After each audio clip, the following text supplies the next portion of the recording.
Bonjour, Nabande Konyoso. Ou soit bonsoir, ça dépend na air beaucoup zoa. Libaku ya ko kakolandanga. Na pesi bino mbote bino nyonso na mawe nzambe. Oui, ngai maître Douli Muntululu. Nazali ko s'exprimer ndi na ralaka kibino par rapport ya ba sujet belé. Je vais essayer un peu de mêler ko ça la mélange ya ba sujet pour permettre biso te bako solo là. Ndi na bisa bino na nos nanga. Qui est important, très important, na mikaka ko échanger na bino, eza rythme automi pesa ki déjà ngana bino. Depuis kala, je passais trop na ba etandomike, koleka na ba radio, koleka na ba télévision, kozala interviewé par ba journaliste, mais depuis un moment, nde na bisa bino ki nazali banda ya mboka et première sous-souté na leka na ba etandomike mingi ba monanga li sous-souté.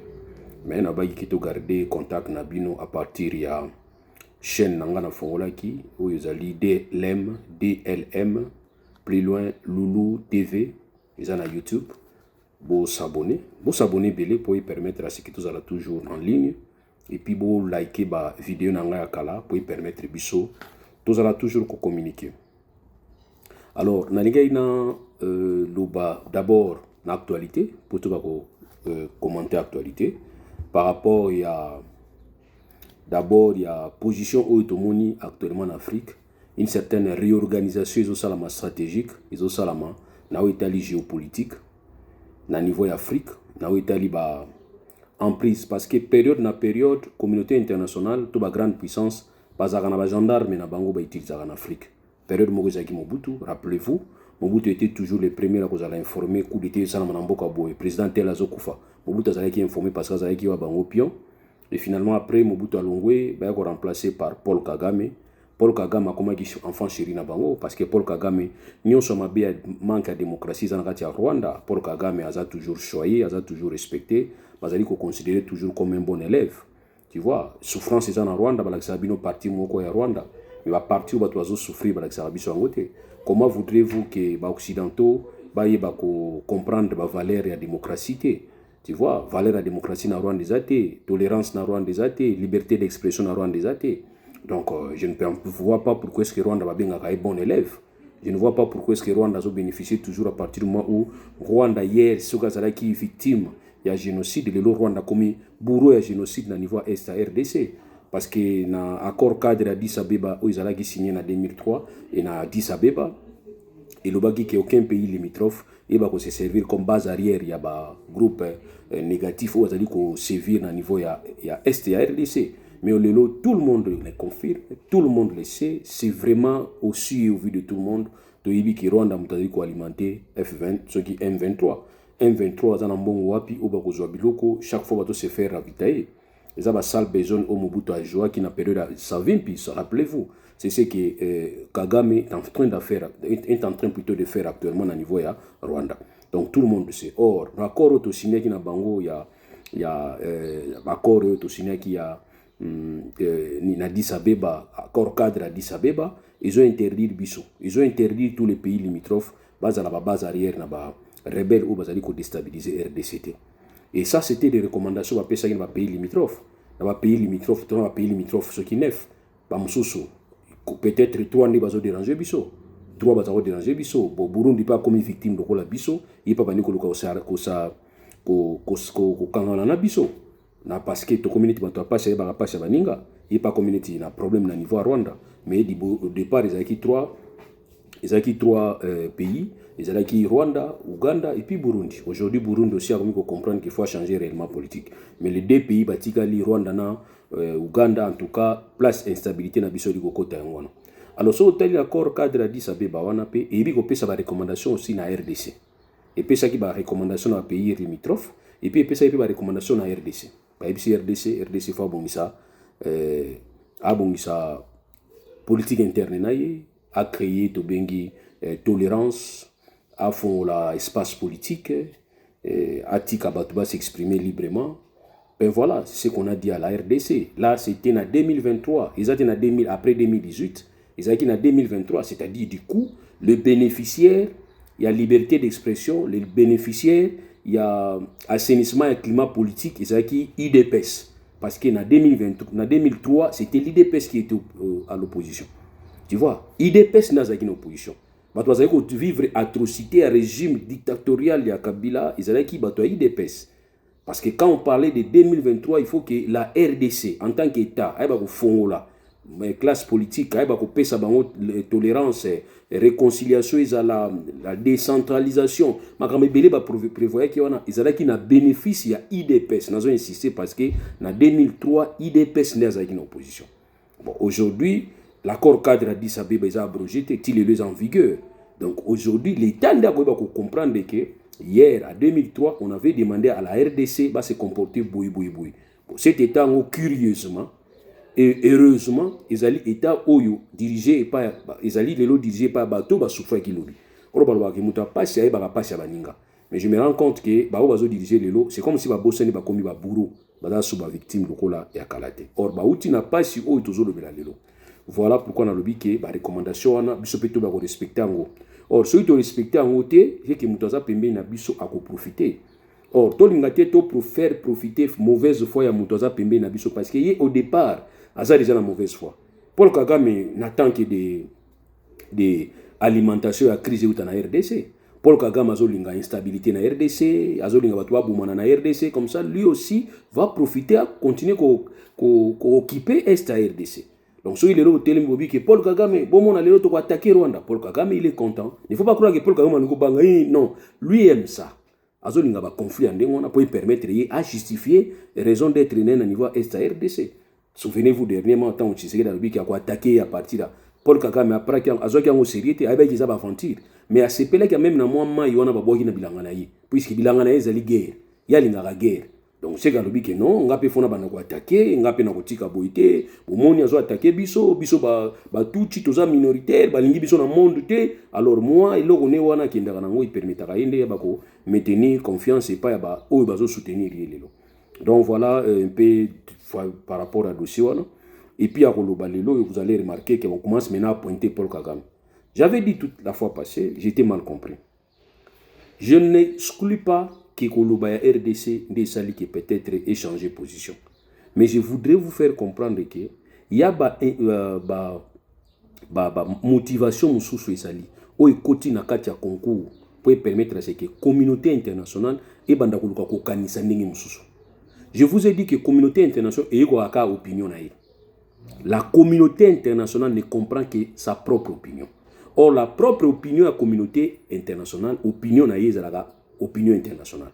Qui dit opinion internationale, ezali ba opinion nationale ya pays na pays aux grande puissance. Donc les Américains, bazana opinion na bango ya ba Américains. Donc aujourd'hui, ceux qui les loyo, ozali ko salamabe contre Amérique mobimba. Ozu drapeau na bango, otumbi yango. Yeba ke ozala mona malamu, ozala mona mabe, okomi mona mabe. C'est ça les Américains. Ceux qui les loba français, ozu drapeau na bango, otumbi yango. Ozala mona o bango ba soutenir, ozala mona ba soutenir raté, ba mona yo déjà bien té. C'est ce qu'on appelle opinion, influence ya opinion. Abengango opiniocratie. C'est-à-dire l'opiniocratie, ezali système politique où yali opinion nationale, ezali ko influencer ba décision ba décideur. C'est ça l'opiniocratie. Alors il faut savoir jouer na place one. C'est ainsi la RDC qui va jouer na place one. Il faut tout toucher opinion ya bato. OK? Tout toucher opinion ya bato. Tout toucher yango. Opinion ba français il faut tout toucher yango. Opinion ba américain il faut tout toucher yango. Opinion ba anglais ya ba nani ya ba nani tout toucher yango pour permettre à ce que bato ba se réveiller. Na ko pesa bino ka muke. Aujourd'hui ma kameko parce qu'il est muke. Na conflit ya Gaza ya nini ya Palestine na Israël. Na conflit à Palestine na Israël. Vous allez vous rendre compte que opinion nationale ba pays belé ba niko bouger ba décider na bango. Espagne ya ngoi ko reconnaître maintenant état palestinien comme on a point ko reconnaître état palestinien. Ba pays belé ba sonse ba comme ko kota na kati ya la ligne point parce que bazo zo siko pression les lois ba français. Ba lobby que eza excluté pour na ko reconnaître yango. Mais ça te ko zo décision na ser ba émotion. Mais ils ont exclué. Donc ça dit, ils ont une tendance. Or, il y a 20 ans passés, personne ne pouvait croire qu'on peut parler d'un État palestinien. On ne peut pas parler d'État palestinien. Il y a 20 ans passés. Mais aujourd'hui, ils commencent à parler de ça dans la table de décision. Que non, moni, tous les décisions, mais la décision, bien, des États va vivre juxtaposés. Voilà, France, les lois dans France, ce n'est pas exclu. C'est une possibilité. Mais à cause de la décision, c'est à candidater. À cause de la décision, c'est à émotion. Maintenant, parce que l'opinion nationale, ils ont bougé. Ndenge moko na RDC. RDC, pour battre la décision, pour na biso. Battre koufi trop. Aujourd'hui, tout le monde a scandalisé. Au niveau à Gaza. C'est parce que les médias na bango, ils ont travaillé de sorte que l'opinion ya bamboka wana mususu sur la décision, ils ont informé. Mais tandis que les autorités n'y sont pas monde ils informé. Joe Biden a informé de ce qui se passe au niveau à Gaza. D'ailleurs, c'est lui qui donne les armes. Yem taopé sa minduki, yem taopé sa bambongo. Aujourd'hui, au niveau est, toutes les autorités, le monde entier sont informés. Mais est-ce que l'opinion na bango est informée? Parce que ça l'opinion de Goucha pressée par bango. Aujourd'hui, je voudrais féliciter Christian Lussakweno, Top Congo, Thierry Kambundi, bango nyonso wana na landi bino na niveau Belgique. Bozo bouger les ligne. Voilà. Bozo même, c'est-à-dire bo meminde RDC boye na ngona Europe.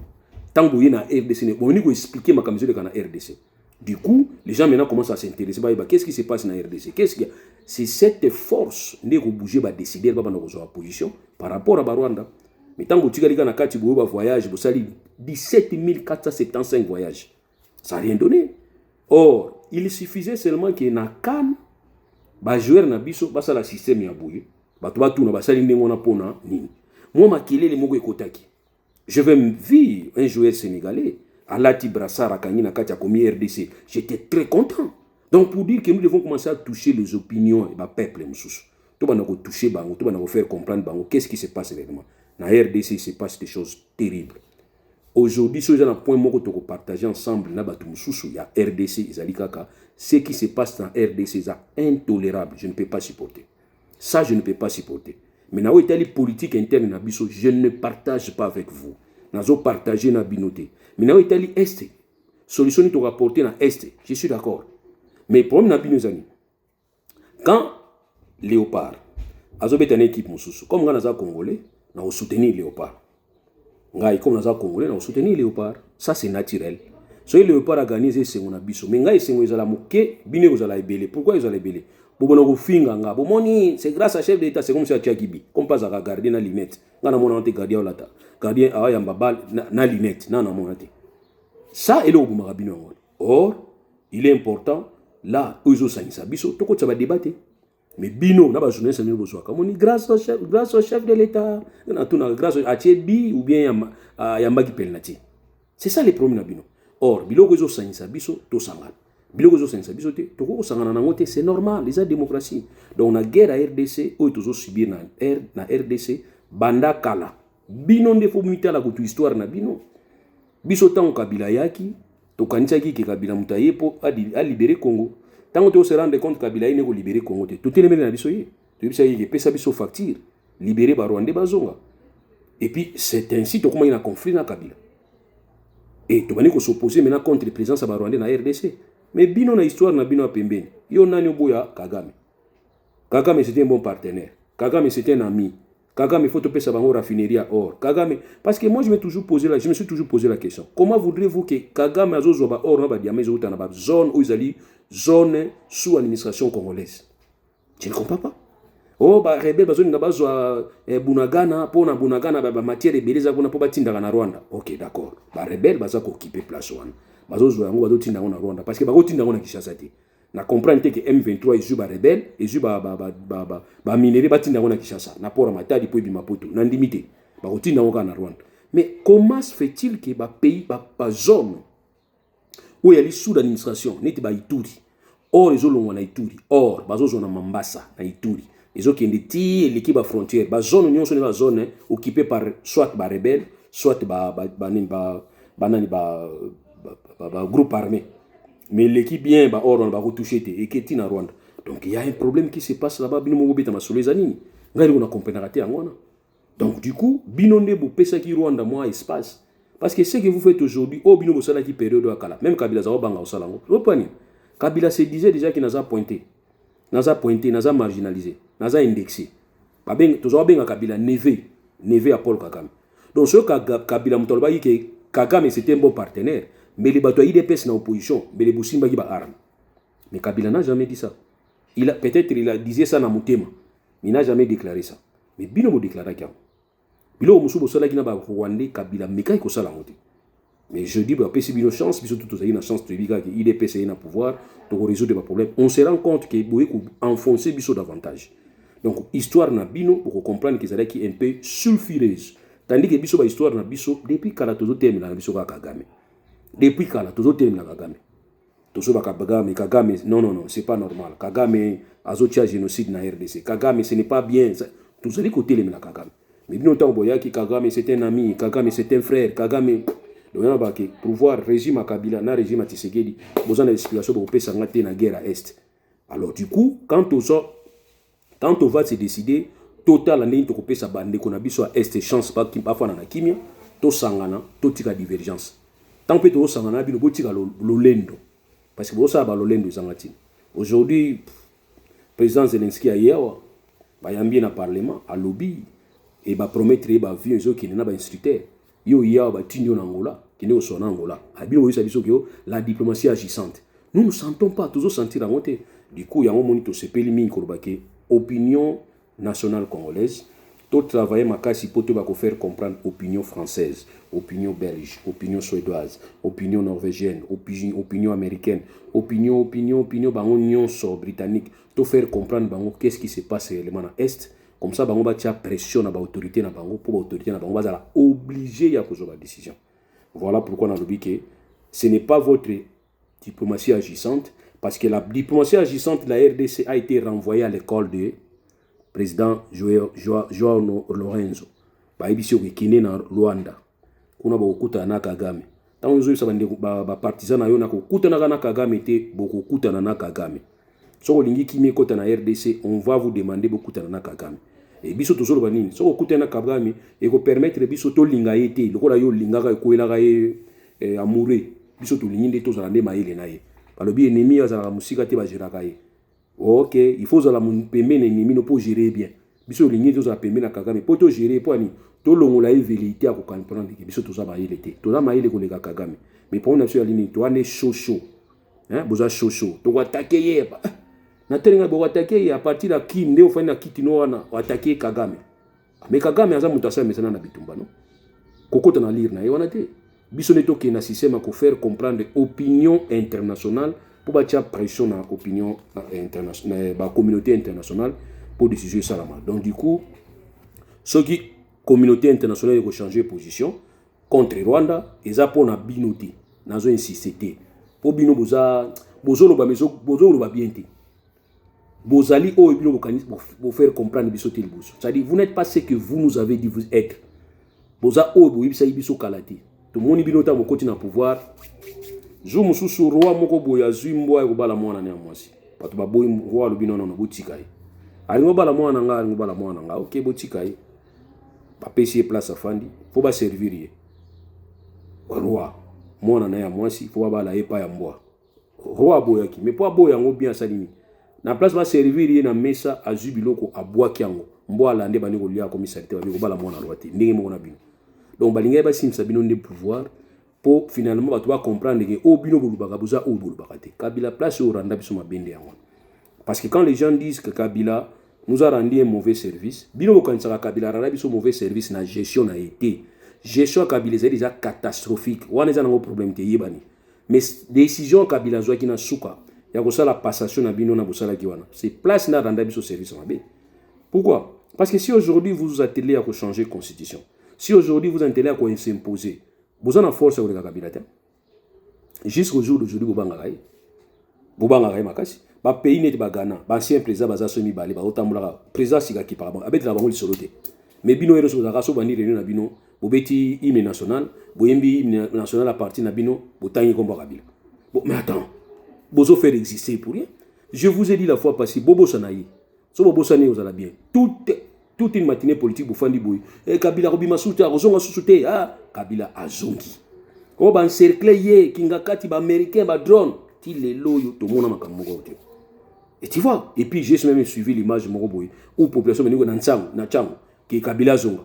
et la population bino ko sala erreur Kabila gestion na ezalaki catastrophique décision na inde ezalaki meurtrière une décision vraiment très ezali ko impacter vie na biso ti lelo oya ko ndima ko sala lelo ko parce que entre nous soit dit so ibe élection salamaki réellement ya solo ba élection solo salamaki na RDC to ngoy banana zwaki flou mo ezali so ipe tiseki na zwaki na tant mieux zona mais en tout cas to ngoy ba muto zwaki mais tant que ko makamuso bimi après que on non ezaki ba négociation salamaki place blessant makasi ngwana na ba faute ezali eza problème té maintenant par rapport ya changement de la constitution on peut modifier la constitution nous avons donné quelques points tout chaque point auto mon avis point auto pour modifier la constitution point auto ils ont problème parce que elle-même la constitution a prévu des mécanismes de modification comment est-ce que les cas ni ko sala mani isa maranango ils ont un problème mais il y a ko changer yango to changer yango na moni peut-être bozo mesurer danger té ngana zota la danger nango nazota la danger bozota la danger té tozonga bisika to utite to uti musika to za musika ko kende to consolider nini to consolider baki on to consolider ya nini to préserver constitution professeur Mbata il paraîtrait bosangana ki il paraîtrait ngana ibina ngati Mbata c'est pas longtemps yum tozalo baki la meilleure constitution RDC yango Mbata mutalo banda 1960 ti lelo c'est Mbata qui avait déclaré la meilleure bino bien tout ce que vous déclarez tant aux opposants vous êtes incapable de déclarer le pouvoir. C'est ça les malhonnêteté place des Andes. Vous êtes des malhonnêtes, des menteurs. Tout ce que vous avez déclaré tant vous êtes opposant, vous avez la difficulté à reconnaître le lelo. Et tout ce que vous faites lelo, tant vous êtes en opposition, vous avez la difficulté à se souvenir. C'est comme Kabila, les gens disent que Kabila est 12. Moi je ne pense pas que Kabila est 12. Même si vous avez charge, conscience n'est pas chargée, moi je parce que c'est lui le responsable de tout ce que nous vivons aujourd'hui. Arolobani ils en étaient bani ko lobato c'est que vous en allez sortir ça bisoté yango peut-être la fin d'année bino bo zala ndenge mo so bolongwe pouvoir en 2028 au moins ngaza légaliste na bi bolongo en 2028 so bolongo en 2028 na ningi coup d'état so bolongo en 2028 beaucoup zala na difficulté à resala l'opposition parce que to rappeler bino o bino bozo sala lelo tout comme toujours rappeler bino o baki lobby pour la constitution mbata mutalo baki mbata ne mutama ile ko lega bino nyoso kuna na olobango Mbata de Gibino Maïli. Alors, constitution, c'est la meilleure. Mais comme ils ont œuvre humaine, et encore que, en 2011, Kabila tripota qui a avant que, à ça la bêtise na salaki. Tu peux ça qui va point la fois passée, tu vois qui va point au Kabila tripota qui, va point au Kabila tripota qui. D'abord, article 71, Bisika Oyo, alobi organisé, article 71. Alors organise l'élection du président de la République à la majorité simple de suffrage universel. On t'a bougé qui a un Kabila. Et ça qui n'a deux tours. Kabila comme ça qui a un tour. Soit disant parce que bon mais c'est faux. L'élection 2016, 2018, nous avons organisé ces élections en bon on a bisomoko. Tout ça qui est d'internationalité. Donc pour dire c'est faux. Cette raison de dire que tout ça là une fois parce que deux fois ils ont la possibilité, c'est faux. Modification article 71. On est avec le 20 janvier 2011. Kabila modifié qui. Mais or, volonté à constituer en 2018, ils ont qui deux tours pour permettre de tant qu'il y a une majorité absolue, de manière à ce que, si vous avez une majorité absolue dans le premier tour, le premier dans le débat, c'est qu'on a pour 50 plus une voix. Ok. Kabila Bongisian. Kobongisate ma baby saki. Alors, si vous avez l'article 71 auto-modifié, ça c'est normal. Là, on va parler de la modification de 2023. Donc, modifier 2023, c'est-à-dire quoi? Nous allons rentrer dans la logique. Il y a deux tours, constitution, il y a 2006 à Lingaki. Donc, dans l'article 210. L'article 210 a institué, alors que l'article 210 institue le droit du député national ou des sénateurs de retrouver son mandat après l'exercice d'une fonction politique incompatible. Ici aussi, il y a qui va tricotage. À tricoter naï. Pour nani, ba député ne bazawana kolanda landa koto ye koto ye.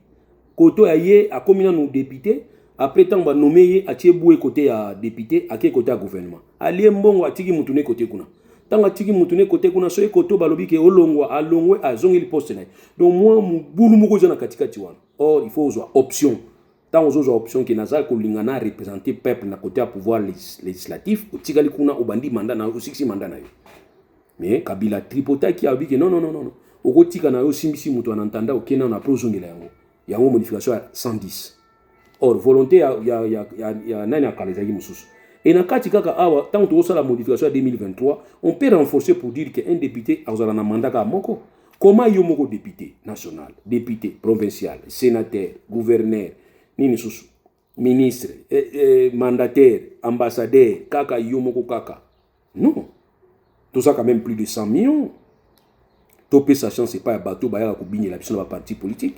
Parce que bateau baya ko bini la personne parti politique bateau maïle puis makati baza abeta ka munda parce que ça na choité ate beta asomba ateka ka ba unité parce que ça na choité ata musaka mai parce que ça na choité mais surtout pesi choix ya kosala musala oya kindela ki na classe bande ko na ngai to pesa bana mususu poso ba kino tanga ko tanga ba komona ba grand frère na ba kino ko tanga bazozwa misala tanga sisi ko tanga tanga kala yalaki awa ndi na musala moi je vois mon enfant qui a défendu na place à musala awa bazui musala malamoka usala soki alternance babenga ngo alternance poani parce que bria qui na défense naï je dis ah ça bien bana muswa sanga ah moi aussi je vais être combien ya tu n'es pas ni tu n'as pas vu qu'il n'a pas encore fini l'étude mais il est déjà embauché dans la deuxième licence au benga on a qui première licence atika na nemoko OK donc yewana bazui na musala bani musala donc pour dire que il y a des choses faut encourager bateau au bana bazo si sa classe akeko tanga si classe azongi licencié azongi docteur ayeboy il y a un côté ba crédit na quoi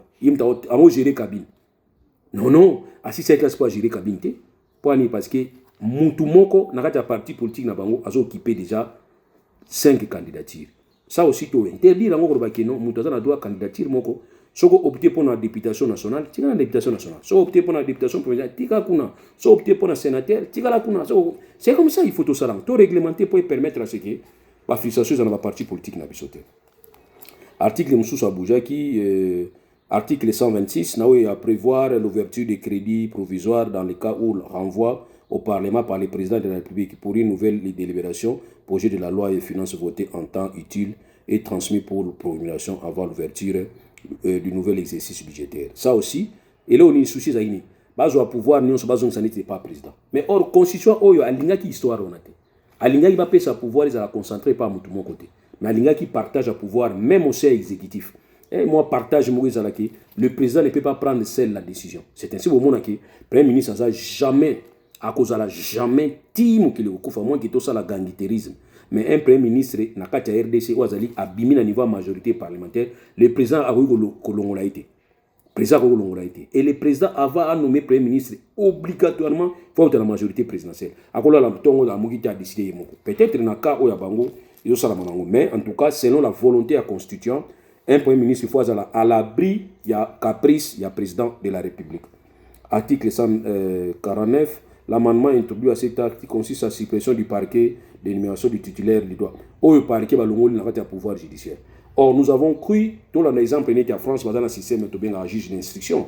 Le juge d'instruction, a dépendre de parquet, ni na ministère, a dépendre au ministère public, a recherché infraction. Tant que infraction, a fixé dans le tribunal, ministère public sur le tribunal. Yewana, a instruction montée. En France, Sarkozy, président Kalaj, balandeli, ouverture à dossier. Député Boy, balandeli, parce qu'il y a un juge d'instruction, a instruit le dossier indépendant, d'une manière indépendante. A impression à tout.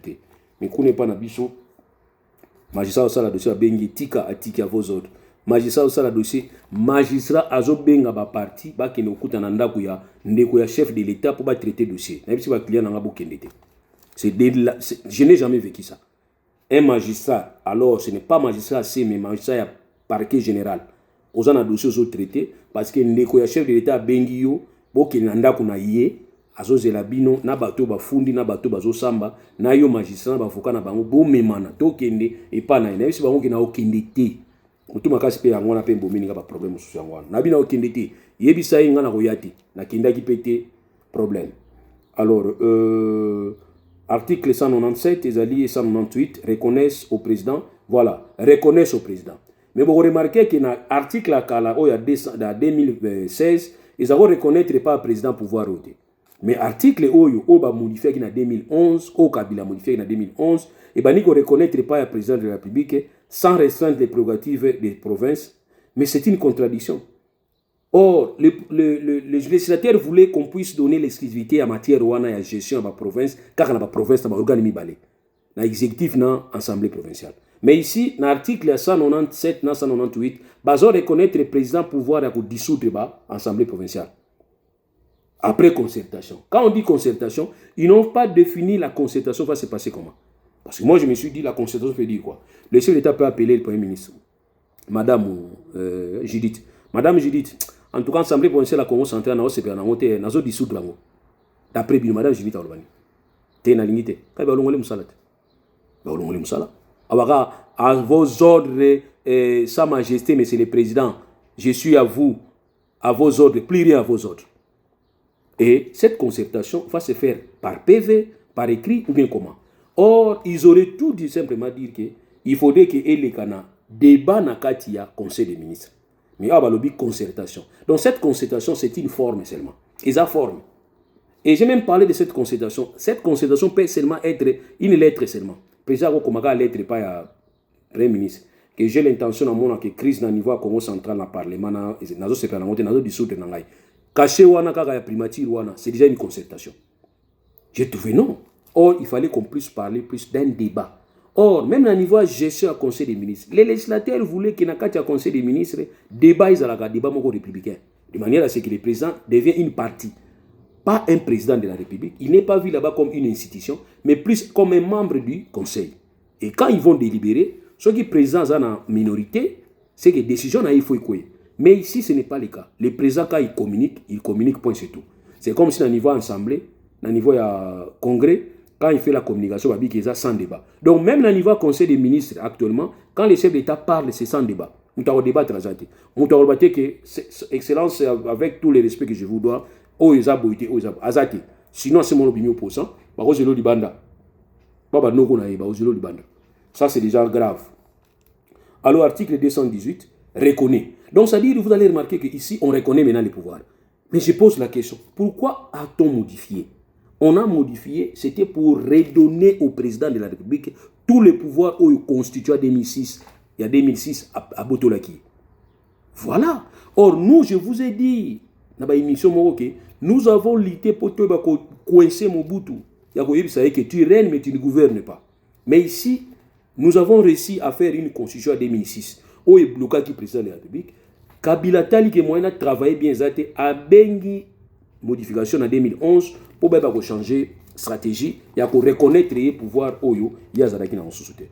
Enfin, article 206 transfert à la loi compétence de fixer le mode d'installation des nouvelles provinces et cités. Donc ça dit transfert à la loi la compétence de fixer les modalités d'installation des nouvelles provinces cité à l'article 2 là. Donc ici, ce n'est plus ce qu'ils ont dit maintenant, c'est même le chef d'État par une ordonnance a changer, transférer province. Or, les abulots comme il faut procéder dans ma casse. Donc, on n'a pas dans le modification et salamaki en 2011 et pas à Kabila, les modifications aux Izalaki, Kobundisa volonté à constituant au Yaliboso, il y a 2006, il y a le 18 février 2006. Il y a un Kabila Salaki, le 20 janvier 2011, à Bongisi et reconnaître le pouvoir au Babotolaki.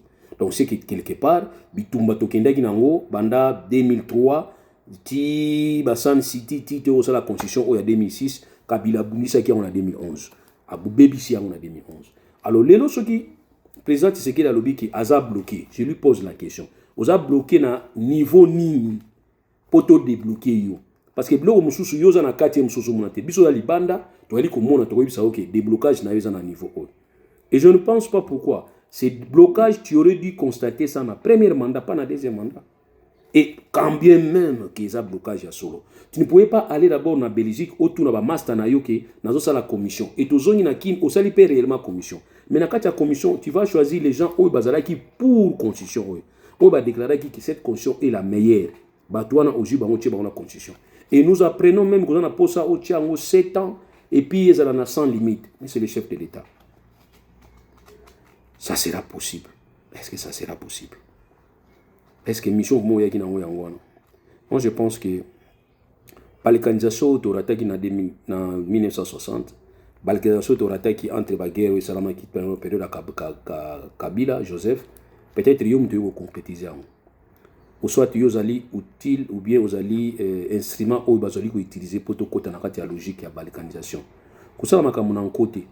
Kusala makamu te urkanisa ke lokola ozana appui. Batu 17 mona kana batu 4 mona kabaya repa na batumba ba pine soki ba bouger muke. Batu wana bakimaka makasi tuna timo mubutu. Baki baza makasi na kokima. Bakotiko na problème bango bazala susu te mona bango sute. Yango ngona lobi peut-être kozwa conscience akokanisa nini oyo kosala. Nakati ya IDPS, tu n'es pas le seul intellectuel. Nakati ya IDPS, poser belé. Au sali premier mandat, au sali deuxième mandat. Ce que si zoa pour investir mouton sous à remplacer, travailler pour travailler. Si vous travaillez na bino bien, peuple na biso, asakane compliqué. Si vous travaillez bien au PC oyo la kaki, au moment qui accord conduire confiance. Mais na yote mais na parti na bino. Parce que les programmes que tu es en train de défendre, moi je suppose qu'ils ont les programmes il y a parti Nabino. Ça, je suppose, ou bien soit la coalition. Aujourd'hui, on va nous dire que la Première ministre est allée déposer le projet. Projet, il y a programme et tout ça. Mais on va dire, on va multiplier pour pas payer ça membre du gouvernement. Donc ici, on va se rendre compte que les membres du gouvernement nouvellement nommés, il y a un programme. Or, normalement, il y a un programme au gouvernement. Le gouvernement, nous sommes en train de élaborer. Na mona ki en période moko baloyi ki gouvernement ko fanda na séance moko travail pour basala soki séminaire pour ba bande ba élaborer ba projet na ba basangisa ngo ba condenser ngo et puis pour ça le programme parce qu'il est appelé na membre du gouvernement ay ba ko défendre ngo. Comment tu vas commencer à défendre musala oyo zala kité na création ngo? Il faut za na ba auto benga na ba commission auto benga ba commission, travaux préparatoires, il faut bozala, bozoyeba, parce qu'il y a ce que moi j'ai toujours appelé l'esprit et la lettre.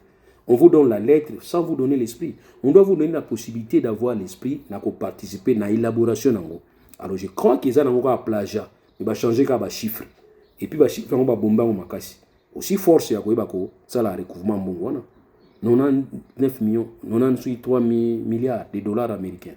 C'est un franc congolais ou bien dollar. Sur les dollars américains, c'est pour parce que tout le monde est possible. J'ai dit oui, c'est possible. Viva mbongo mutu moko azoyiba. Viva mbongo oyo mutu moko azoyiba. Et puis aza mutu moko te baza batu belé. Viva mbongo batu belé bazoyiba mais bazoyiba d'une manière individuelle.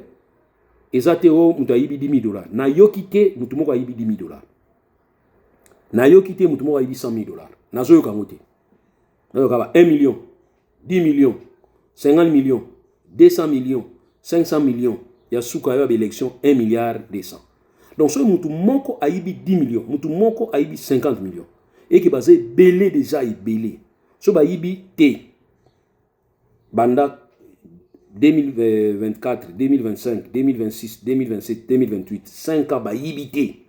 En tout cas, c'est possible, non 2 milliards, voilà, c'est possible. Mais est-ce que ba aiba T? C'est ça le problème. Donc je ne pense pas. Moi je ne pense pas. Tu vois, soit il s'est décidé à kanga sentir, n'engue vient qu'un website bateau kanga sentir, mais bien qu'il y ait moi kanga ou bien té. Wana ça va. Soit il kangi ba sentir, ba yibité. Monta wana est possible to quoi. Parce que ce n'est pas exclu. Mutumoko yiba 10 millions et puis vous allez tranquille. Mutumoko yibi 20, mutumoko yibi 240 millions. Mutumoko et puis vous tranquille. Et puis, bah, na mbongo lobité, bah, na mbongo mbalamoko, na 4 ans, na 5 ans, kaka. C'est possible. Moutouloko la, moutoulanga Kabuya. Kabuya. Les CG. Les CG l'extraordinaire. Les tic au tac, na rombengo mikolo, ping-pong. Ce qu'on y a pas, vous avez pour. Mais c'est le ping-pong. Ping-pong, non, ping-pong à comédie, mais ping-pong à système, non. Ce qu'on peut dire, pas y façon, il y a un train à rater. Entre nous, soit dit. Est-ce que toi, vraiment, toi, soit non, il faut en avoir quitté. Yo vraiment au kabela mutu $1,000. Il y a de cela 7 ans. Yo. Mais si $1,000, tu pesi mutu. Kabuya. Vous me dites ça. Vous rêvez ça makasi. Yo Kabuya ressemble à mutu mutuka. 6 ans passés. 6 ans passés. Donc en 2017, yo Kabuya. Vous avez mbongo pesi mutu $100 yo.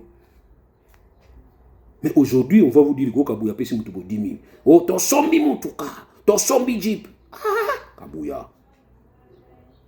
Mi besoin de 207. Le bon temps na jet. Bon te bo reverser. Donc ça dit pour dire que ba mbongo nyonso wana. So ba yibi na bango te. En tout cas, je vous assure, budget wana ya 93 milliards dollars et kosimba mana maboko pe bo yokike ba simbi yango. Soki ba ko yiba, c'est que mbongo wana e ko mona na me système ka ezali to panzana mutamtazo à part na. Donc voilà, voilà un peu par rapport à budget. Moi en tout cas personnellement, je n'attends rien. Nous n'avons rien à gouvernement wana. Surtout que vous perdre le temps est belé. Surtout que l'erreur du passé, vous avez la faute du présent. Donc vous avez laissé les erreurs du passé pour commencer à commettre les fautes du présent. Parce qu'il y a une différence entre une erreur et une faute. Une erreur, c'est inconsciemment, on peut poser un acte sans réfléchir, c'est une erreur et on regrette après. Mais une faute, on prépare, on profite. Hein, quand on veut profiter d'une erreur, quand on veut justifier une erreur, quand on veut tirer profit d'une erreur, comme la faute. Donc, on a besoin de commettre la faute à Sika. Et ça, problème, bonne chance, Nabino. Eh bien, voilà. Par rapport, il y a audience sur les cas, toujours en haut, toujours en haut. Dans le ministère privé, c'est que en cas, il y a des coups d'attaque, il y a samedi. Peut-être pas ça, la audience, il y a célérité en bas, et puis voilà, finalement. Vous croyez qu'au nom de la célérité, il y a principe, il y a célérité, dans le procès pénal, on doit bafouer les droits de défense. Les droits de défense, c'est la droit de Makassi. Et ça, c'est pas besoin de presser. La célérité dans l'instruction d'une affaire pénale, c'est justement pour permettre à ce que la société sente qu'il y a l'autorité de l'État. C'est ça. Raison. Il y a célérité. La célérité, ça a été précipitation. Non. La célérité, c'est-à-dire qu'il faut tout ça, la nion, son bango, pour permettre que l'État soit existé. Et puis, peut faire une force de dissuasion. Commettre ma bête. C'est ça l'objectif de la célérité. Mais la célérité, c'est qu'il faut bafouer le droit. Non. Ceux qui défendent ça, c'est un peu ça. Au nom, il y a un procès équitable. Pour reconnaître que c'est la moindre des choses. Beaucoup condamnés dans un lobby. Beaucoup condamnés dans 10 semaines. Beaucoup condamnés dans 1 mois. Beaucoup condamnés dans 45 $. Tu y es déjà beaucoup condamné. Donc, on a une formalité. Mais moi, par contre, l'audience dans la Maka, c'est l'audience il y a Jean-Jacques Wondo. Et ça, l'audience, on déplace dans la banque. Audience il y a Jean-Jacques Wondo, déplace dans la banque. Parce qu'ici, ils ont acquis comme participant, mais ils ont acquis comme facilité. Il faut pas prouver. Donc, le ministère public qui pressait dans le Bawana, ils ont peut-être pas bon battu. Oui, tout ce qui est lui. Mais place dans le Kangayo Makashi, Jean-Jacques Wondo. Bisika wana. Il faut des places tout le monde sur place où là où les Romains s'empoignèrent. Donc place où ils ont là pour te dire exactement il s'agissait de quoi. Et puis finalement te dire. Et au-delà de tout, oui, l'action pénale est éteinte quand il y a la mort. Mais on doit nous expliquer cette mort et yendengeni. Quand vous avez désarmé les assaillants et quand vous tirez sur les assaillants désarmés, c'est un autre procès. Les ministères publics instruits à charge et à décharge. Les ministères publics, son rôle, c'est de rechercher des infractions. N'a-t-il pas vu cette infraction? Ou soit il est seulement pressé à condamner. Au CPI, il a procès parce que tout est déjà fait. Il y a un CPI. Il a un procès au Sali Banquette, le ministère de la Banquette, a eu une audience comme parti. Je salue la présence de mon aîné Bondo, le vieux maître Bondo. Je compte sur vous. Mais quand vous défendez Bango. Mais ce sont des formalités. Sachez que l'audience est déjà pris en délibéré, l'audience est déjà, le jugement est déjà rendu. Il faut déjà considérer Baton Aza déjà fusillé parce que c'est comme Mobutu qui voulait asseoir son pouvoir. C'est ainsi qu'il est allé fusiller Baton à Pentecôte. Donc moi ça ne m'étonne pas. Et moi ce qui m'étonne seulement c'est toujours un nom de Tshisekedi ou soit l'IDPS qui va toujours jouer ce rôle. Même dans la Pandi ou dans la Sala qui va à Pentecôte, dans Mobutu, le vieux Tshisekedi était dans Zagi Mousikate. Et aujourd'hui, nous sentons le régime de son fils, ou soit le régime de son parti politique, qui est en train de se comporter, ou soit nous faire revivre l'espoir Mobutu,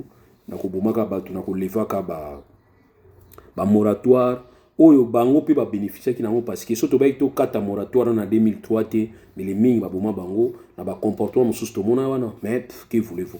Donc voilà un peu par rapport à ce qui est dans le bateau, c'est la vendredi. Mais ce que vous devez comprendre que vendredi, bateau nous sommes déjà condamnés, ceux qui ont malchance, bon bango, bango déjà. Ça il faut botier on tout parce que le régime est pour ça et faire asseoir crainte, bateau banga makasi, il faut utiliser ba méthode wana. La fois passée tu bagi déjà que tout le monde a en clarté, comment bino bokina ndako ya chef de l'état te, mais boki place où ya kinda osala, nana kinda musala na 5h du matin. Mutaki na musala na 5h du matin zate, bino bokina 5h du matin ko kanga bureau, bo kanga bureau. Non, faut bokanga ni mutu. Ne bakanga ki otomona ki na mboka moko na Afrika bakangi ne mutu afanisi wana babilongwa wana ndeza ba bien mais yo bokanga bureau mutu na kati ya zate et puis je ne crois pas batika ape ba mbongo kuna mais batika ba papier malamu te je ne crois pas donc nous c'est comment militariser ça y est comment na wa miniature sur ma ba document sur stratégie bazaka na ngona maboko ezate batika na bureau wana bino bokangi apo mokanga ba photo biso to yawa ezane to benga ba mitso d'abord kanga biso to telemi koto non. Donc voilà, sur le sel, on a une liste stratégique, pour que vous jouez RTNC, vous kangi bakan, bakan peut mieux na kati zalati. Vous neutralisez la place où vous monique moi tension goya. Vous neutralisez vous tuez moi panique na mboka ba to bimate pesi moi tengu.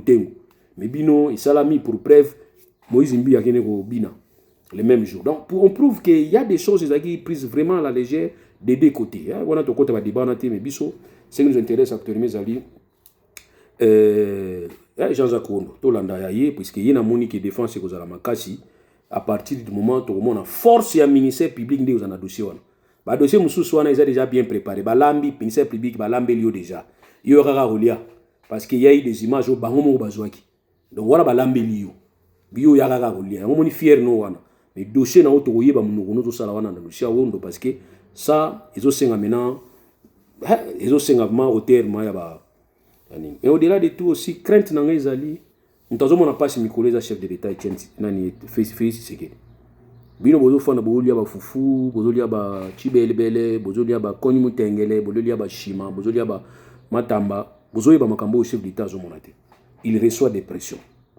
Azo ba pression. Et puis sur les membres bakara, ay talibi sauté, yezo talaye parce que yende aza responsable. Bazo bi sera tu es responsable de tout ce qui se passe là-bas. Tu es responsable de tout ce qui se passe là-bas. Ça veut dire quoi? Il y a des étrangers dans le dossier. Il y a des Américains. Les Polonais au Bokanga qui sont pas Polonais, au Bokanga qui sont dans le qui sont audience, pas Polonais au Boy. Basonga, basa ce que na Pologne sur bazar na Bokanini. Au Tokanga ils vont na kati ya terrain, basa côté ba zone, baso conduire ba drone, ba Polonais wana. C'est pour ba Polonais sur les pays banani. Basonga qui kuna za pression te, kuna sire za ko yo na po bino limbo trop. Bino limbo makasi. On peut vous proposer de retourner à l'école, comme nous avons un bon abîme, nous avons aussi un bon bolibi, nous avons dit qu'il y a un bon à l'école, bon c'est pour la makasi, bon c'est pour la fort, bon c'est pour la makasi, donc c'est vraiment il y a des gars corps, basalaki, et je vous apprends que les Polonais bakangadi bango na kati ya terrain, bakangadi bango libandate, bakangadi bango na zamba na kati ya terrain, na ba rebelle, ba Polonais basambisa bango mona ba ocha fier, ba ocha makelele, ba Polonais na basi bazongaki, faut ba Polonais ba pays moko na bosani nationalité na bango.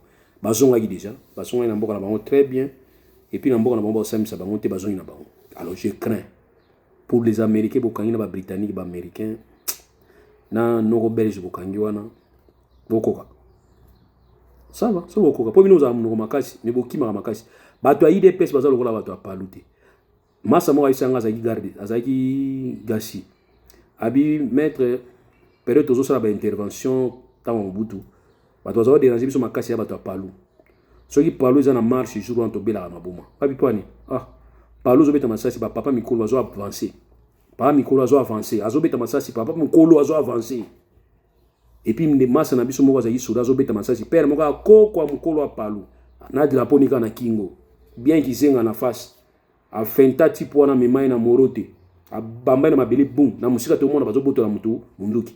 Bobiso to minimiser ki père wana to bia za koko minga osane masana biso. Abia matchaki likolo.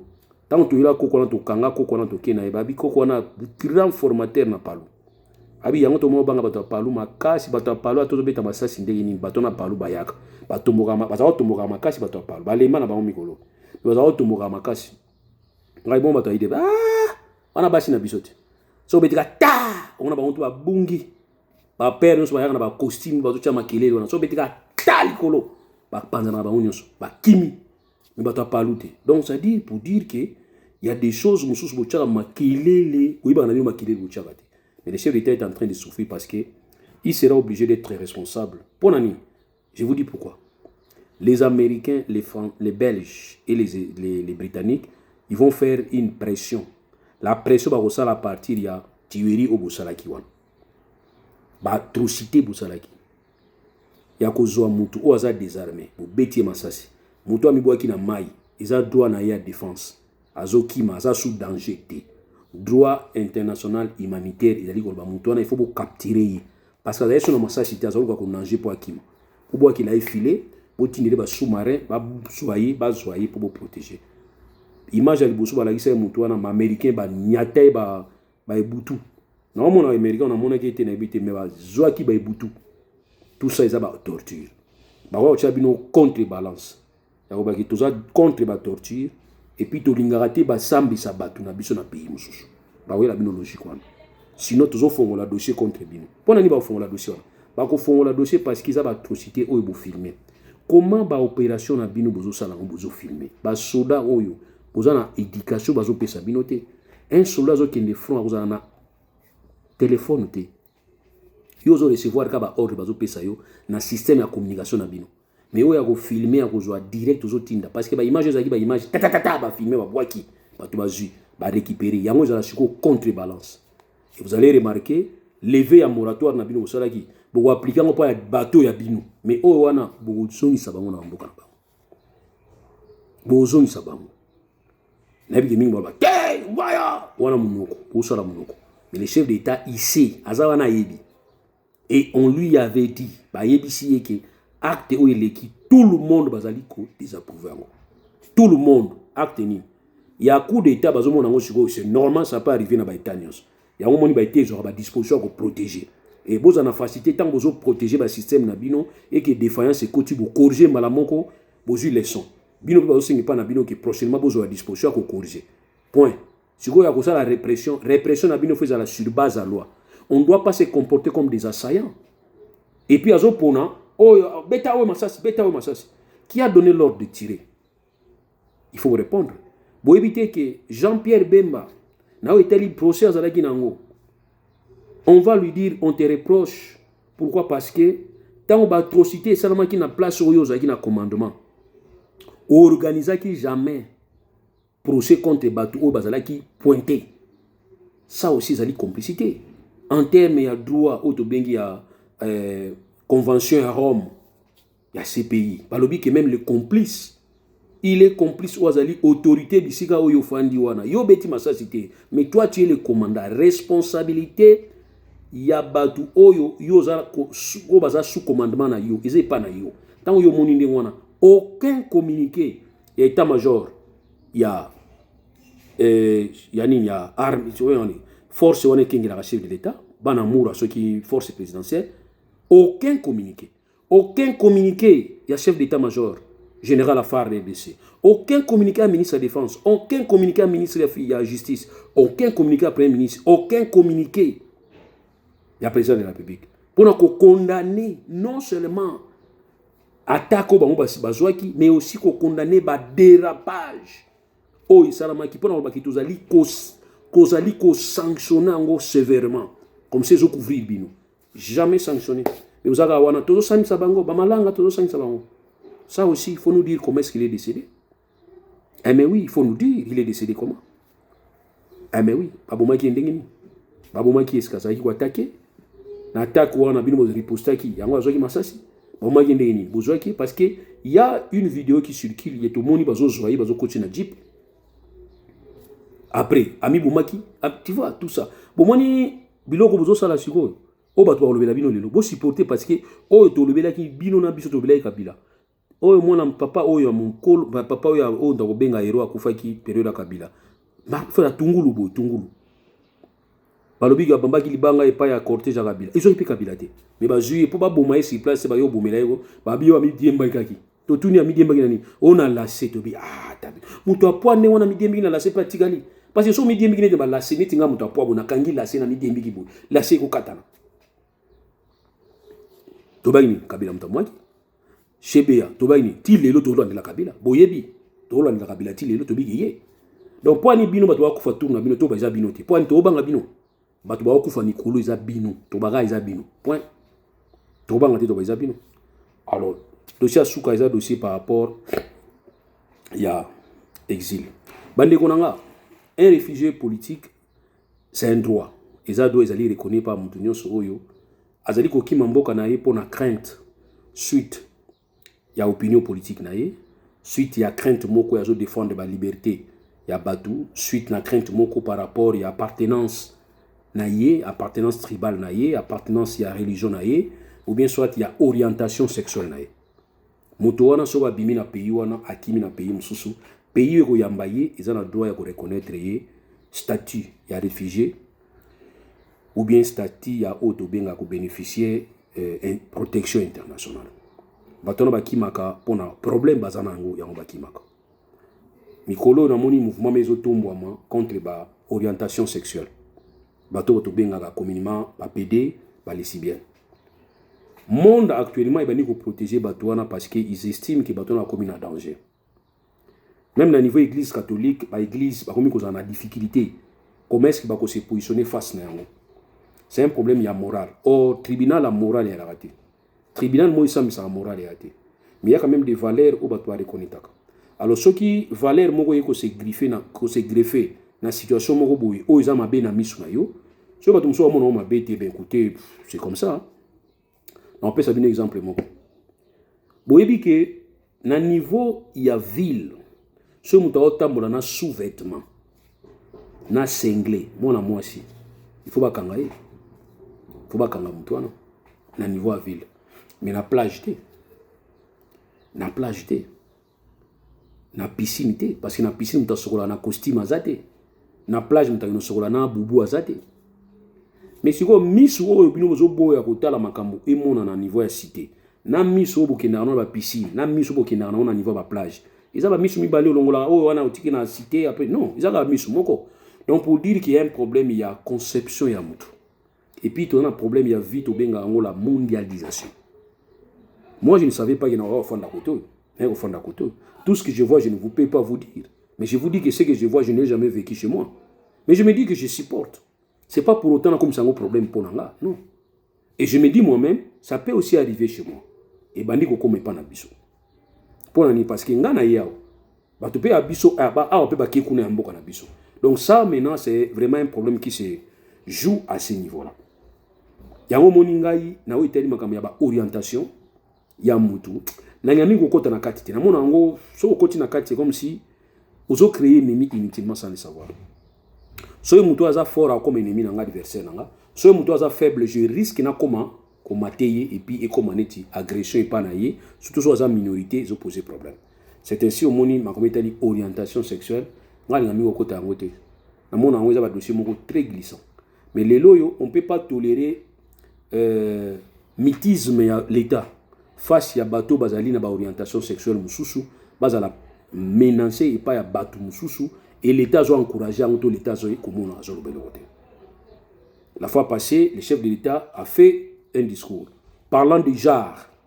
Quand il avait parlé du genre, tu vas comprendre qu'il est bien. Mais justement, tu as vu qu'il y a un concept de bateau et bino. Pour expliquer, on va comprendre. Quand on parle de genre, il y a une orientation sexuelle. Mais tu vas stigmatiser une orientation sexuelle et puis voilà, finalement, ça crée des problèmes. Voilà, ça crée des problèmes.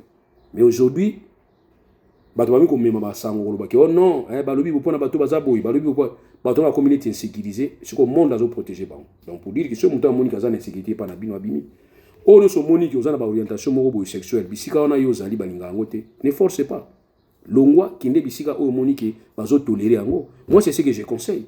C'est comme j'ai toujours dit, je ne peux pas tolérer que quelqu'un aille na niveau en kamba c'est-à-dire na nini babenga onini na siège social ya église kimbangiste. Autobengaka liessin église kimbangiste, là-bas ils ne mangent pas les cochons, ils ne mangent pas des viandes de cochons. Toi tu ne peux pas te permettre pour dire que je vais habiter en Kamba parce que l'article 30 de la Constitution me donne le droit d'aller m'installer partout. Je vais aller m'installer en Kamba et je vais commencer à faire l'élevage de porc. Non, ça c'est comme une insulte. Donc pour dire qu'il faut nous tient mutu na yoke naza congolais na ko s'installer bitika no na lingi, mais à part na Kamba so na on ça l'élevage à bangulu. Ça c'est simple. Donc yo so moni kozana ba orientation sexuelle na yo za kotinda yo luka mibali to kotinda yo luka mwasi ndeko nanga conseil ko pesa ezali milengela batela nzoto na yo bima parce que malentendu ekomi makasi pour la nini. Il y a des gens qui vont profiter de ce sujet pour bazwa moi bangenge parce que nous savons Congo ils ont un esprit moko ya moral extérieur mais na kati to pola. Donc nous sommes tous apparemment juste mais nous sommes des injustes. Alors pour nous ko flatter bato qui na tendance wana ya omona ke tolingi boité abino pe mais onzoka bango moko bazawana baza mabe koleka. Donc bato ndengo wana na opesa bino conseil vous comprendre obino benga deux fois deux bino benga so ba vewe bu benga bango so ba lele bu benga. Je vous demande seulement pour la sécurité na bino, je ne vous encourage pas, je ne vous interdis pas, je ne vous juge pas non plus par rapport ya ba ka o ya bino ba orientation na bino nazo samisa na bino te. Mais je vous dis tout simplement que quand tu trouves que ozabisika wana ozali mal aimé par rapport ya oyo ozali, le mieux à faire c'est de chercher à fuir. Et bien voilà, comme ça obimanayo parce que l'intolérance pour vivre en haut. Et ils sont prêts, ils vont arrêter Tina Souka au Sala Obango Basali. Alors, je parlais pour Nabako Italie, opinion politique. Alors, tout à l'heure, annonce le gouvernement au Tozan, ils gouvernement, ils allaient corriger, régime, ils allaient corriger plus des réfugiés politiques. Il y a tant à Mobutu, il y a tant à Kabila le père, et même tant à Joseph. Gouvernement au Bourgogne. Bah, il y a Tina ya réfugiés. Bah, il y a avantage au Bazouaki. Bah, il y a protection au Bazouaki. Bah, il y a Biango. Yango moni mingi balongwaki baye kofanda awa tamba ya kofanda awa mingi bafandi pe baboti bana na bango bana musu bakolia yango moni bana musu toki na ba vague ya bana oyo ya batata na bango bazali ba réfugié tango Mobutu réfugié tango Kabila réfugié tango Kabila le père Kabila le fils. C'est ainsi au moni tozoye ko yana logique on lobaki même na modification de tout ça dans la constitution to prévoir article 10 to bouger yango pour permettre à ce que bana wana bazonga ou bien carrément to opter pour na plusieurs nationalités. De manière à ce que nous avons des nationalités, ça ne pose pas un problème. Tu repères l'ONU. Le lendo au Congo ya biso, Congo to za la emet boko sala yango parce que besoin na rien, toi na rien exacté. Bon et l'autre. Mais tout ça na question ko partager, système ba échange o ya bingaka rendez-vous di donner di recevoir. Ingala za na makala, yo za na mot, yo za na aliment, to idolamba, mais yaka na aliment ngana ina makala to pelisi moto to lambi. Où est le problème? To lingite yozo ebele ngana zo muki to kona skona réflexion to changer pragmatique to manana na dit musuzo ko baki non écoute yozo na o ngana za apesi auto c'est ce que je me demande. C'est ainsi nous avons demandé même dans la communauté internationale qu'est-ce que Rwanda vous donne au biso to ko pesa binote or biso to ko pesa bino mieux calmement sans ko buma batu ou bien prenez tout laissez-nous la vie au moins il auto singi pa na bino donc to ke na ba réflexion mususu na bango ko baki no to yokana. Ce qui Rwanda pèse à bino 1, biso pèse à bino 3. Comme ça, vous nous foutez la paix. Ça, tout le monde est là. Mais le langage de M. Saka, beaucoup yate, beaucoup légaté. Oh, tu as pu m'accasiter. Félix, Batunion, ce monde a payé, Batunion, qui est loin. Baza, Baba, Kimimbango. Et tous ces gens-là qui parlent de débat à la télévision. Mais tout le monde a bango kala. Ozu Mende, les Lozoloba. Ozu Fumutoto, Banda, Bano, contre le pouvoir. Fumutoto comme ils ont dit musala na yi donc viens na habiter ba tuner musu ke so sala rapi on a na bureau na ngamo bureau d'études na RDC expliquer maintenant na bureau d'études il y a maçonnerie bureau d'études il y a avocat bureau d'études il y a comptable ça on passe mais bureau d'études au fond na popia ba idée ça va na poto izali mais na kini kuna eza musa donc ça dire que les la télévision qu'on défendre ba pouvoir ça c'est une nouvelle profession et comme job asika tu vois donc on ça m'étonne pas il y en a qui tous ces gens là Bazaba bénéficiaire et bah aide au Tobengi protection internationale. Alors quand les autres deviennent tels, on doit se poser des questions par rapport à Bissika Baouti. Mais or la RDC comme je vous ai dit, c'est être classé parmi 5-6 pays. Si ma Afghanistan, si ma Syrie, si ma Libye, si ma Serbie, Kosovo, bangonde ba RDC congolais. Il y a Kinshasa ndé. Il y a plusieurs réfugiés en Europe et puis dans les pays mususu. Plusieurs. Bazo qui m'a atrocité, bazo qui m'a guerre, bazo qui m'a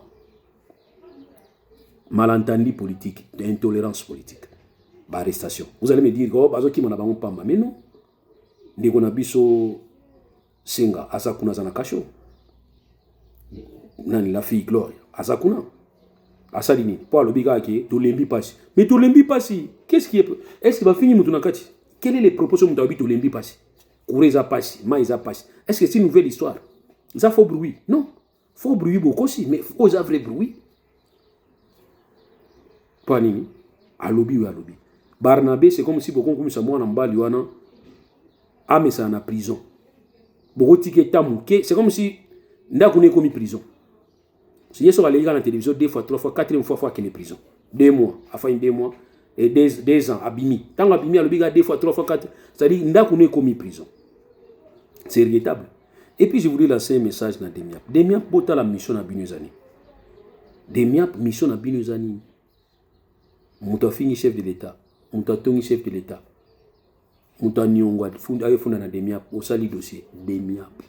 Est-ce que vous avez mission Demiap? C'est comme CIA, ils ont sami sabatu. CIA, ils ont sami sabatu. FBI, ils ont sami sabatu. Mouta zana nyongo qui funda na Demiap.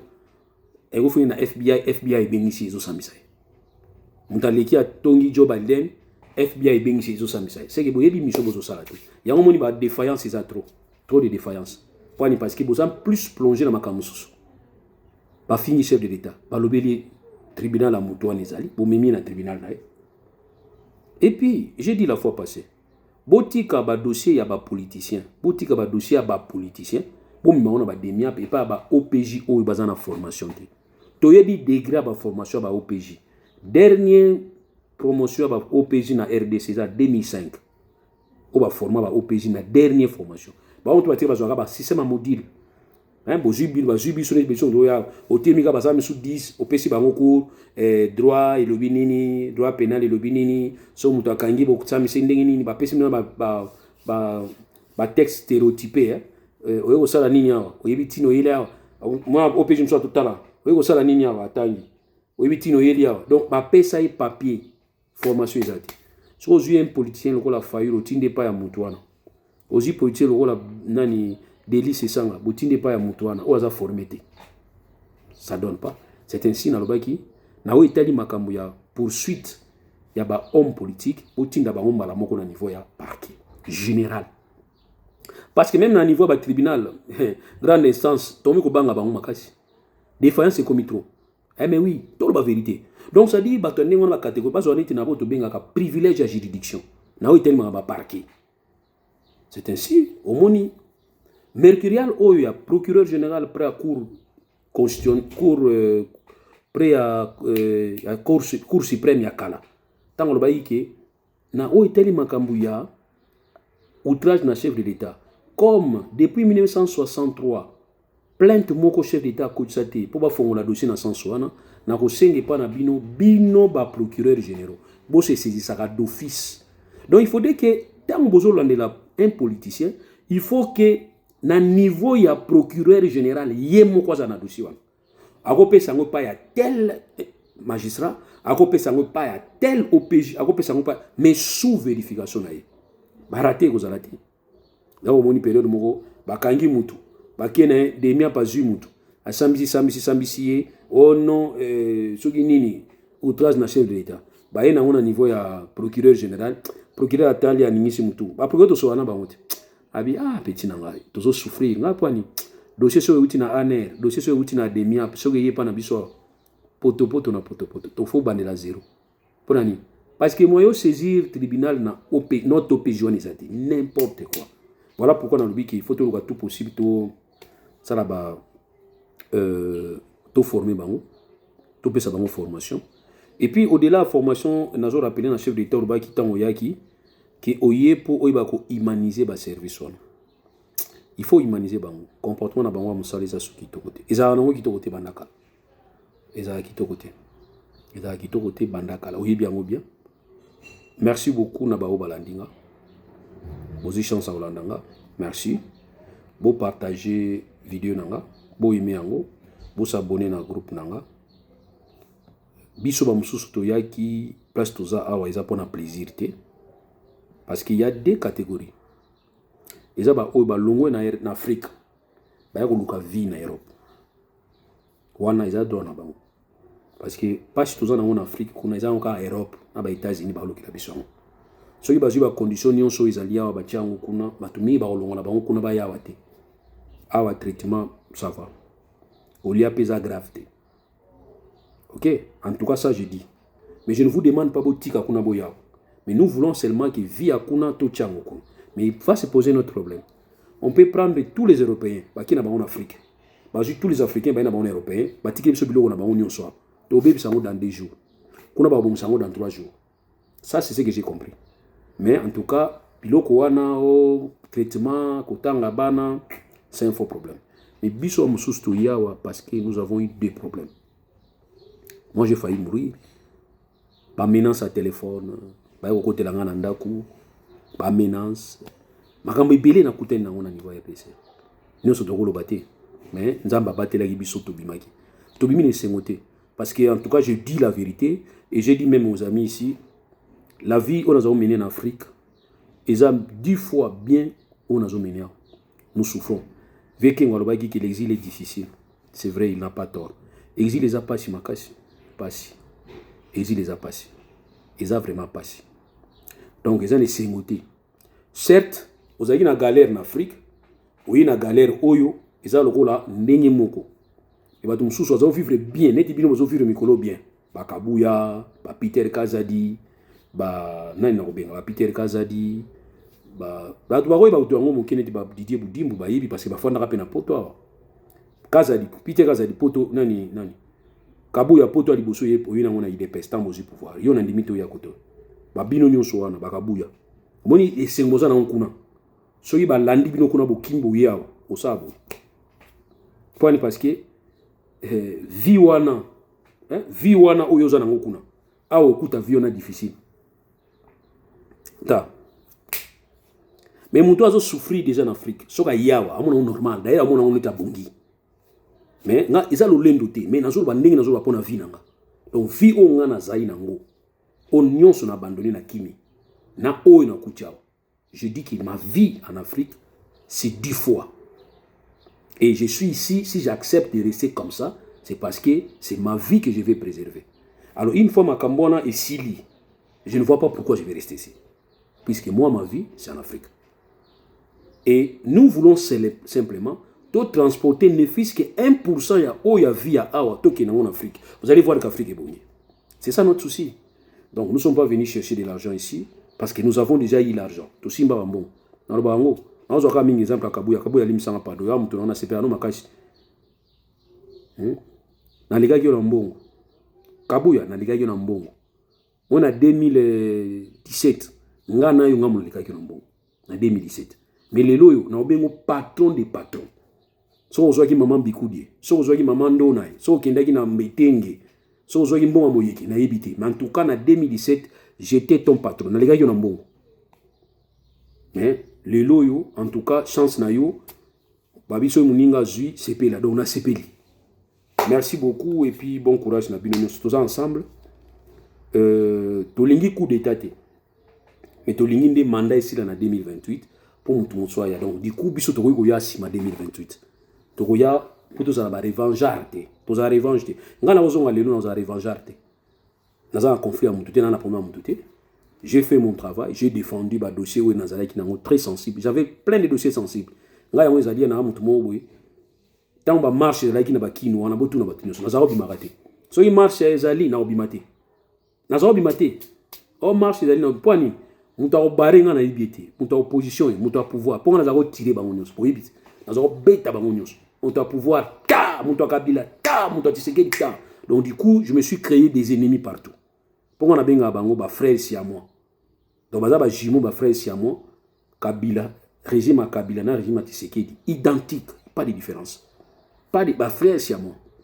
Et puis dans le baraké, c'est comme si tu te décides de laisser te laver des urines pour aller plonger au caca. Pour ce la manière. Ils ont une différence exacte, solo na solo.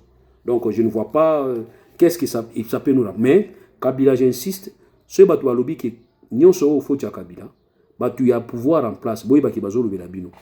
Donc bateau ba regeta ngenge Kabila sida bino borwan. Puisque Kabila muta sida bino. Kabila muta sida bino. Yango moni boko ko kangaiti. Ngado ya boko kangai. Oh ban cercle ndenge zabo soka yeba kangai matinée politique à Kabuya tili on zaka na mutu. Hakimi Kabila zongi. Vous n'en parlez pas. botika koloba nga benga ngoni masturbation donc fansi batu bozomi pese sengo moi c'est azate yo mo pese sengo ne bozawan donc bo se consolaka Kabila devient votre épine dorsale. Cette pierre n'a qu'à chaussure, c'est Kabila. Pourquoi? Parce que vous le devez tout. Vous avez une dette morale à Kabila. Mais par contre, nous, Kabila na bino, tout le monde a bino gandeki moko. Différence c'est ça. Bozandeki moko. Différence c'est ça. Donc tout ce que Kabila faisait, il y a un peu de ça là. Par exemple, on a des bons moments. Kabila pas ça là qui a. Kabila c'est un mauvais exemple. Très mauvais exemple. Merci beaucoup, nouveau riche. Zamba Pambola Bino.